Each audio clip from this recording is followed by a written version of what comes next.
Are you familiar with this symbol? It has an interesting history. These are the Greek letters that are an acronym for the following phrase: Jesus Christ, God's Son, Savior. And if we were to use the Greek words, it would be Isus Christos Theou Ios Soter. Jesus Christ, God's Son, Savior. You might wonder, where does the fish come from?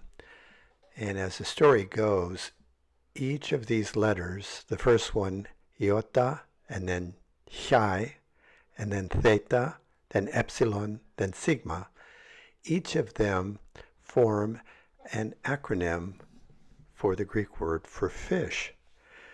Now, how was this used? Ancient Christians in the first 300 years were persecuted by the Romans, and they were killed. So if they approached one another, one of them would draw this symbol, the fish symbol only, in the sand, and if the other one completed the other half of the symbol, they knew they had a comrade in Christianity. So let's take a look at how we go ahead and make one of these. Now you can see here I have a production line of these, and if you're interested in one of these patterns, I have it down below, saved for you in the information area, and I also have a brief story of the one that I just related to you. Now I'm using olive wood for this, and if I come a little bit closer you can see it looks rough, but I purposely did that.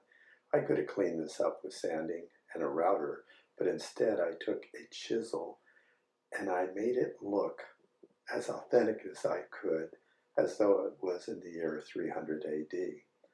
Now, take a look at this. This is the pattern, and down below you'll find this pattern, and you would need to cut it out with a scroll saw. So I'm going to take you step by step through each one of these operations in order to make this. You're going to need a scroll saw, some kind of a drill, and maybe a chisel set. If not, you could probably do this with a hand coping saw.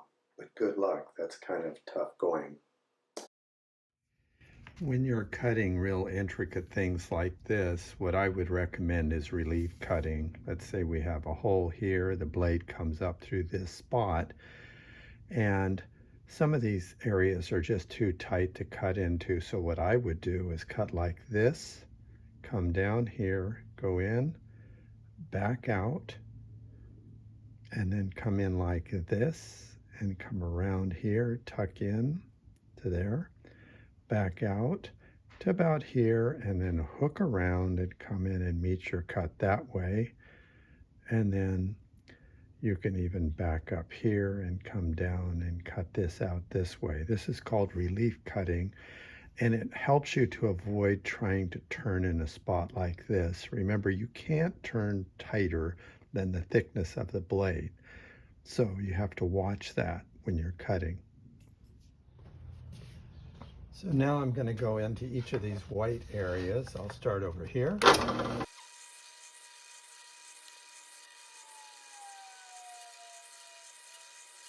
So you can see that's what I have.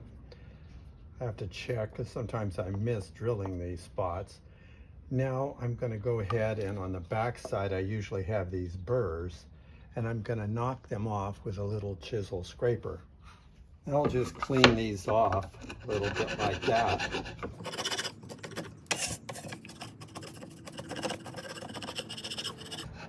Just so I can get the blade through without it being stopped. There we go. If you're wondering, this is the blade I like to use. It's the Olson company that makes a crown tooth blade. And I like a number 9 with 6 teeth per inch. Take a look at the image. Those little crowns are clean cutting top and bottom, so there's no sanding to do when you're done.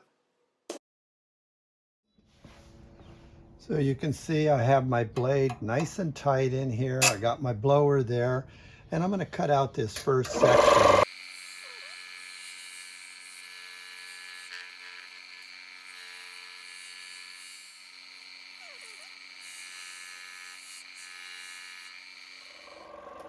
And you can see I have that guy cut out.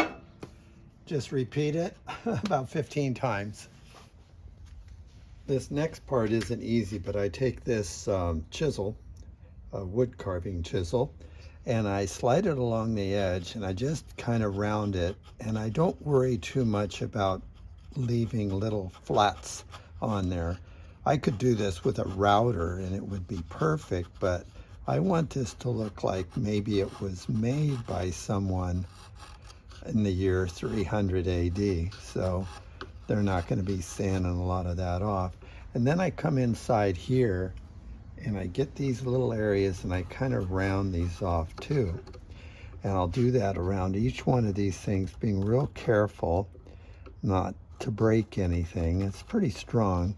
The one downside to this olive wood is once in a while I'll catch a little dry area of the wood and it takes off more than I want. So I just take my time and go around all these edges and take that off.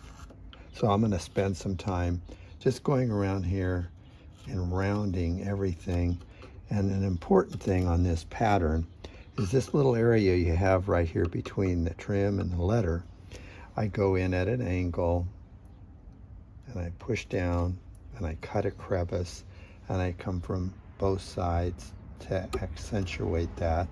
And later on I'll come back and I'll kind of clean this up. So that makes it kind of pop.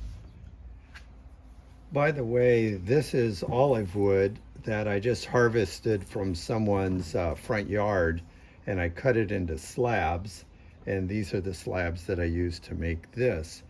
When I'm done with all the chiseling on here and a little bit of sanding on the rough spots, I take this Wadco Danish oil and cover everything.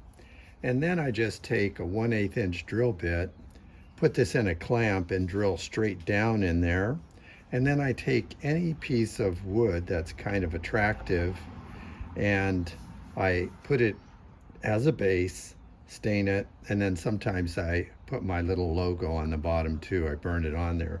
Here's another one I'm trying. I took a rock and I drilled a hole in there.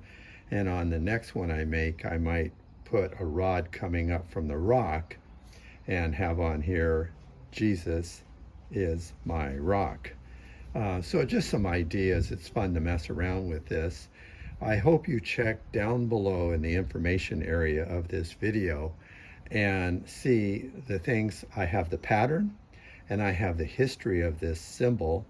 And if you'd share this with people, that would please me a great deal. Thank you very much for watching, and goodbye.